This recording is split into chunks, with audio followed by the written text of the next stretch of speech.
नमस्ते साथियों। जिला प्रशासन की अनुमति के बाद बोधगया संबोधि द्वार दोमहान के पास निश्चितकालीन रेलवे भूख हड़ताल जारी। सूत्रों से पता चला कि अनुमति के बिना बीटीएमसी के पास 27 फरवरी तक जारी धरना को अनुचित बताया गया। इस संबंध में विस्तार से इनके द्वारा बताई गई बातों को ध्यान से सुने। पटना में ही हम लोग इतनी बड़ी 17 सितंबर में रैली की थी। 500 से ज़्यादा संस्थाओं से एक साथ हम लोग ने ज्ञापन दिए, पर आज से हम लोग भूख हड़ताल तोड़ दिए हैं। अब धरना होगी, लाखों की भीड़ होती है। 20 नवंबर 2023 को दिए थे, उनके मार्फत ही सब पत्राचार हुआ था।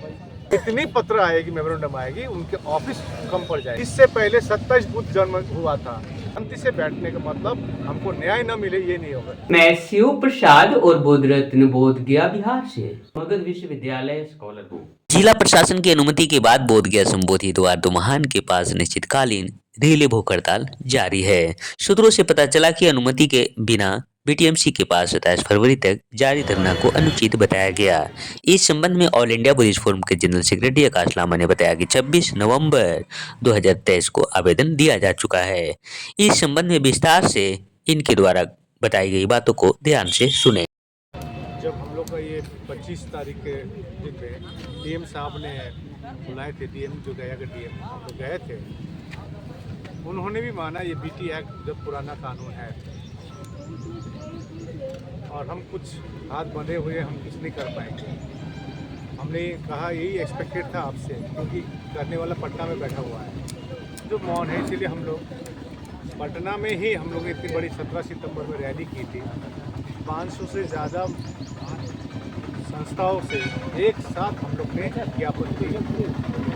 40,000 से ज़्यादा सिग्नेचर दी हुई थी। अभी यहाँ पर हमारे सबसे मनोज भारती जी जो राष्ट्रीय अध्यक्ष है समता मूलक संग्राम दल जो पॉलिटिकल पार्टी है, वो सपोर्ट के लिए आए। मनोज जी को बहुत बहुत साधुवाद और उनके कार्यकर्ता को बहुत बहुत साधुवाद। ये धरने में आए तो हम क्या कर सकते हैं। डीएम साहब ने कहा था तो हम लोग कहा कि आप मुख्यमंत्री को बिठा दीजिए, हम लोग को उनके बात रखें, हम लोग भी बात रखना चाहेंगे। इतनी बड़ी बड़ी रैली की, इतने सारे ज्ञापनें दे चुके हैं, पूरे देश भर से 26 नवंबर में ज्ञापनें गई है, लेकिन सरकार मौन है। नेशनल माइनॉरिटी कमीशन के साथ 3 बार मीटिंग हुई है, पूरा फोटोग्राफ उनको दिखाया, अभी डॉक्यूमेंट दिखाए, देने के बावजूद भी आप कुछ वो नहीं कर रहे, बात नहीं कर रहे। तो उन्होंने होम सेक्रेटरी के साथ एक मीटिंग फिक्स की थी 25 तारीख को। तो होम सेक्रेटरी के साथ 27 तारीख को हम लोग बैठे थे पटना में। तो उन्होंने एकदम एक्नॉलेज की, हमको 7 दिन समय दीजिए, निश्चय ये बौद्धों को न्याय मिलना चाहिए। तो हम लोग आशा करके थे। उसी रात कोई 12 बजे रात को हमारे 25 भिक्षुओं को उठा के ले गए। ट्रीटमेंट के बहाने से आए थे, एम्बुलेंस लेके आए थे, लेकिन उठा के कहाँ पटक दिए? मेडिकल कॉलेज में पटक दिए। रात भर वहाँ थे। फिर हम लोग ने कल 17 दिन हम लोग मेडिकल कॉलेज में बैठे। फिर डीएम के साथ बातचीत हुई, उनको कुछ गलत भ्रम है डीएम साहब को। कल बातचीत जो हम भीम आर्मी के जो राष्ट्रीय यहाँ के अध्यक्ष है गया के, सौरभ जी को भेजे थे, हम नहीं गए थे। कह रहे थे कि हमको कुछ पत्र नहीं मिला। हम उनको 26 नवंबर 2023 को दिए थे, उनके मार्फत ही सब पत्राचार हुआ था। अब हमने कल ही प्रेस कॉन्फ्रेंस करके आह्वान कर दिया है सभी संस्थाओं के भारत के, उनको पत्राचार किया जाएगा डीएम गया के। इतनी पत्र आएगी, मेमोरेंडम आएगी, उनके ऑफिस कम पड़ जाएगी, क्योंकि ये सिर्फ गया का मामला नहीं है। गया का एक साधारण सा एक बुद्ध विहार नहीं है, विश्व धरोहर है। उस विश्व धरोहर के अध्यक्ष हैं, तो गलत भ्रम में ना बैठे। पूरे विश्व के, पूरे भारत के, पूरे बिहार के बौद्ध रो रहे हैं कि हमारे बौद्ध स्थल में हम बुद्धिस्ट कमेटी में रहना चाहते हैं, कोई बाहरी ब्राह्मण का हस्तक्षेप ना हो।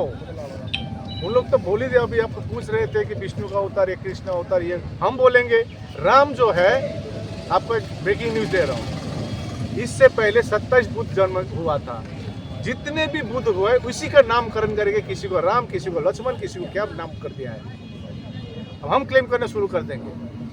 मतलब आपके हिसाब से जो है बुद्ध राम जो है बुद्ध का अवतार है। अवतार है। हम अब क्लेम करना शुरू कर देंगे क्योंकि इतिहास हमारे पास प्रमाण है। कोई हवा बातें नहीं कर रहे हैं, कोई हवा में बात नहीं कर रहे हैं। आस्था एक जगह है तो हम शांति से बैठने का मतलब हमको न्याय न मिले ये नहीं होगा। देखिए, जहाँ शांति है वहीं न्याय होती है और जहाँ न्याय होती है वहीं शांति होती है।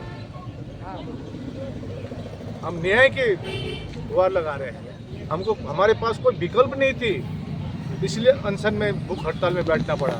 पर आज से हम लोग भूख हड़ताल तोड़ दिए हैं। अब धरना होगी, लाखों भीड़ होती है। कितनी भीड़ होती है आप देखिए। हम लोग तो एक लिमिटेड वहाँ पर महाबोधि महाविहार के सामने हम अपना आत्मा समझते हैं, हम महाबोधि महाविहार को सामने हम लोग बैठ के प्रेयर कर रहे थे, लेकिन आपने हमारी बात नहीं सुनी और सुनने की कोशिश भी नहीं की। तो अब इतनी पत्राचार होगी। अभी हम ये भी सभी से अनुरोध कर रहे हैं, यहाँ पर आइए। अब नागपुर में रैली करके कोई फ़ायदा नहीं है या दिल्ली में करके फ़ायदा नहीं है। हमको महाबोधि महाविहार के सामने ही रैली करनी पड़ेगी। आप